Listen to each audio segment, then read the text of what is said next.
My hands shook as I stared at my glucose meter, 385, that couldn't be right. I'd been meticulously tracking my insulin doses, following my routine perfectly. This was the third time this week my blood sugar had skyrocketed, despite doing everything correctly. Maybe you miscounted your carbs again, Jake said from the doorway, making me jump. My older brother leaned against the frame, a strange smirk playing on his lips. My name is Emma Mitchell, and at 24, I'd been managing my type 1 diabetes successfully for over a decade, until now. I know how to count carbs, Jake, I replied, trying to keep my voice steady while preparing another insulin dose. Something's not right, he shrugged, watching me draw up the insulin. You've always been dramatic about your condition. Maybe if you weren't so lazy about exercise. I ignored him, focusing on the task at hand, but his words stung. He'd always resented the attention my diabetes required, even when we were kids. Since moving back home to help care for Mom after her surgery, his attitude had only gotten worse.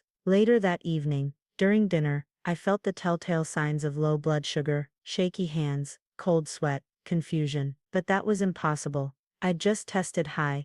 Emma, Mom's voice sounded distant. Honey, are you okay? The room started spinning. The last thing I saw before everything went black was Jake's face, not concerned, but watching with an unsettling intensity. I woke up in the hospital, the steady beep of monitors filling the room. Mom sat beside my bed, her face etched with worry. Your blood sugar crashed, she explained. The paramedics said, you were dangerously low. How did that happen? That's what I'd like to know, said Dr. Peters, entering the room. She'd been my endocrinologist since diagnosis. Emma, your insulin levels were far too high for the dose you reported taking. Are you sure about your measurements? I'm always sure, I insisted. Something's wrong with my insulin. Or someone's wrong with it, Dr. Peters said carefully. The concentration in your latest pen was nearly double what it should be. Mom's face paled. What are you suggesting? I'm suggesting we need to test Emma's insulin supplies, all of them, and file a police report. That's when Jake burst in, all concerned brother now. A police report? Come on, it's obviously just a mistake. Emma's probably stressed and miscounting. I'm not miscounting. The pieces started falling into place. His hovering, the smirk, the strange comments. You did something, didn't you? Emma, Mom gasped. How could you accuse your brother? Because he's always resented my diabetes. He thinks I use it for attention. Jake's face darkened. You do use it for attention. Poor little Emma, always needs watching, always needs special treatment. Maybe you needed a lesson in real responsibility. The room went silent. Even Jake seemed shocked by his own admission. Get out, Dr. Peters said firmly, before I call security. As Jake backed out of the room, Mom looked torn between her children. He didn't mean it, she said weakly. He's just upset. But I'd seen his face when he said those words. He meant every one. The police came to take statements, but without concrete proof, they couldn't do much. Mom insisted it was all a misunderstanding, that Jake would never deliberately hurt me. She begged me to let it go, to come home and work things out as a family. He's your brother, she pleaded. Family forgives. But as I lay in that hospital bed, thinking about how close I'd come to dying, I knew this wasn't something I could forgive. Jake hadn't just played a prank. He'd deliberately tampered with my medication, knowing exactly what it could do to me. I refused to return home, moving in with my best friend Sarah instead. Mom called daily, trying to convince me I was overreacting. Jake sent texts apologizing, claiming he'd just been trying to scare me, to teach me not to take my special treatment for granted. I blocked his number. What I didn't know then was that Mom would soon discover something that would shatter her illusions about her perfect son forever. 2 weeks after the incident, I was still staying at Sarah's apartment, trying to rebuild my sense of safety. Every time I took my insulin, I triple-checked the dosage, paranoia creeping in at each injection. The trust I'd built in managing my condition had been shattered. Then came the call that changed everything. Emma? Mom's voice trembled on the phone. I need you to come over. I found something in Jake's room. I'm not coming if he's there. He's at work. Please, honey, you need to see this. Something in her voice made me agree. When I arrived, Mom sat at the kitchen table, a leather-bound notebook in front of her. Her hands shook as she pushed it toward me. I was cleaning his room, she whispered. It fell from behind his dresser. The journal's first entry was dated 3 months ago, right when I moved back home. Emma's back, playing the perfect daughter again. Mom can't stop talking about how brave she is, managing her diabetes while helping with her recovery. Makes me sick, always the martyr. Well, I've got plans for her. My stomach churned as I read on. Page after page detailed his growing resentment, his careful research into insulin concentrations, his methodical tampering with my medication. He'd been diluting some doses and concentrating others, intentionally destabilizing my blood sugar levels for weeks. But what made Mom finally break down wasn't just the proof of his tampering, it was what he wrote about Dad. If I'd known more about insulin back when Dad was alive,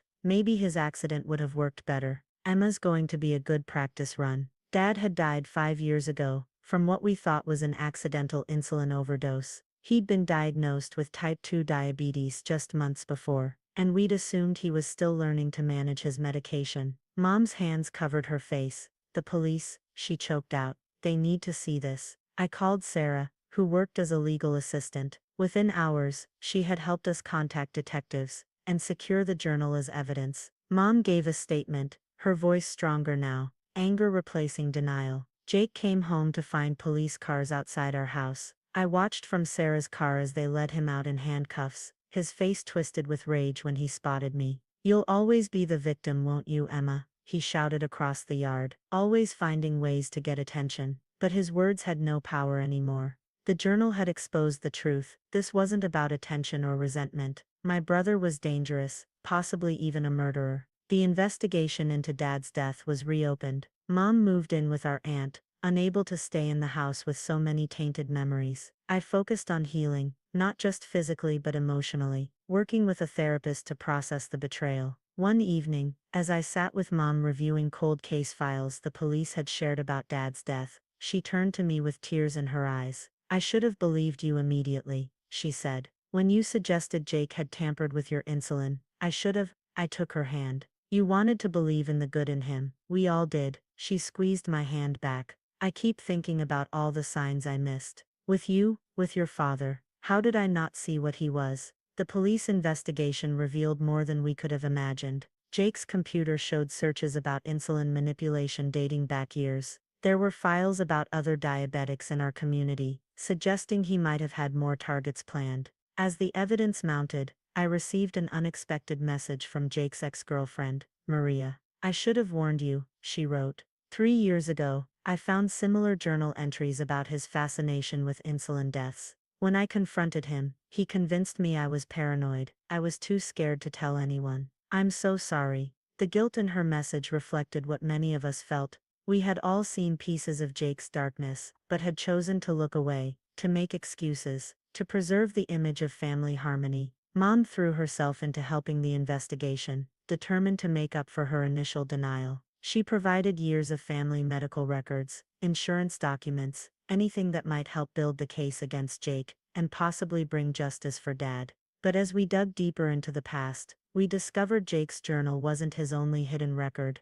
There was another notebook, concealed in the attic, that would reveal an even darker truth about my brother's obsession. The second notebook was found during a thorough police search of our attic. Unlike the first journal, this one was filled with newspaper clippings about insulin-related deaths across 3 states, dating back to Jake's college years. Next to each article were detailed notes, calculations, and what appeared to be practice runs. Your brother didn't start with your father, Detective Morris explained gently. We've linked him to 3 other suspicious deaths at the hospital, where he worked as an administrative assistant. The revelation hit Mom like a physical blow. All those years Jake had worked in hospital administration, having access to patient records, medication logs. It hadn't been about building a career. He'd been hunting. The investigation expanded, pulling in federal authorities. Jake's past was excavated, revealing a pattern none of us had seen, or perhaps had refused to see. Every job he'd held had given him access to vulnerable people with diabetes. Every move he'd made had been calculated.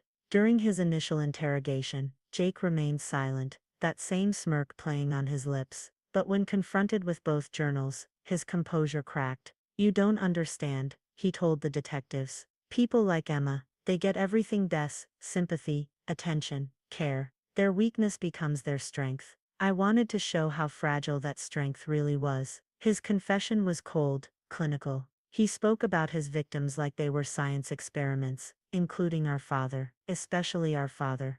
Dad always favored Emma, after her diagnosis, he said. Everything became about protecting precious Emma. He needed to understand what it felt like to be truly vulnerable. Mom couldn't bear to attend the court hearings, but I went to every one. I needed to see justice served, not just for me and Dad, but for all of Jake's victims. As the evidence mounted, families of other suspected victims came forward. The true scope of his crimes began to emerge. Sarah sat with me through the trials, holding my hand as victims' families testified.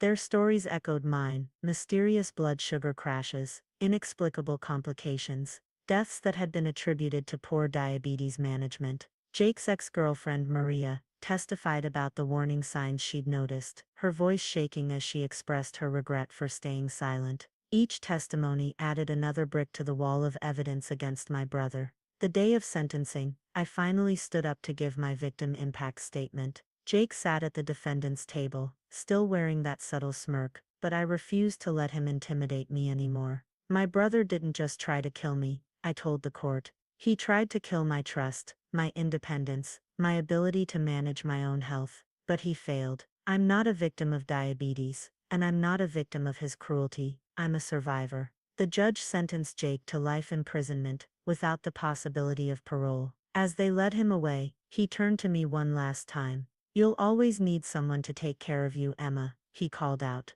Remember that, but he was wrong. In the months that followed, I became an advocate for medical abuse awareness, working with diabetes support groups to help identify and prevent medication tampering. Mom joined me, turning her guilt into action by establishing a foundation in Dad's name to support families affected by medical abuse. The day we launched the foundation, Mom found me checking my blood sugar before the ceremony. "I used to watch you do that and worry," she admitted. "Now I see it differently. It's not weakness, it's strength, taking control of your health despite everything." I smiled, recording my numbers with steady hands. That's what Jake never understood. Managing diabetes doesn't make me vulnerable. It makes me powerful. A year after Jake's sentencing, I stood before a room full of medical professionals, sharing my story at a conference on patient safety. My experience had led to new protocols in hospitals and pharmacies, protecting other vulnerable patients from predators like my brother. "The biggest lesson," I told them, "is that family ties don't excuse medical abuse. The people closest to us can sometimes be the most dangerous, especially when they have access to our medication." Mom sat in the front row, tears in her eyes but her head held high. We both learned the hard way that real family protects, supports, and believes each other.